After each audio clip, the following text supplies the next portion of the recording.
ಹಸುರಿನ ಬನಸಿರಿಗೆ ಒಲಿದು ಸೌಂದರ್ಯ ಸರಸ್ವತಿ ಧರೆಗಿಳಿದು ಆಹಾ ಓಹೋ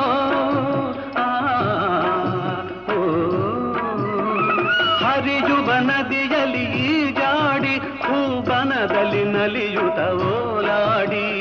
ಚೆಲುವಿನ ಬಲೆಯ ಬೀಸಿದಳು ಈ ಗಂಧದ ಗುಡಿಯಲ್ಲಿ ನೆಲೆಸಿದಳು ಇದು ಯಾರ ತಪಸ್ಸಿನ ಫಲವೋ ಈ ಕಂಗಳು ಮಾಡಿದ ಪುಣ್ಯವೋ ಓಹೋ ನಾವಾಡುವ ನುಡಿಯೇ ಕನ್ನಡ ನುಡಿ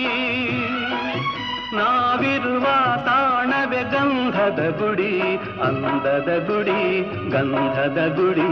ಚಂದದ ಗುಡಿ ಶ್ರೀಗಂಧದ ಗುಡಿ ಆಹಾ ಆಹಾ ಓಹೋ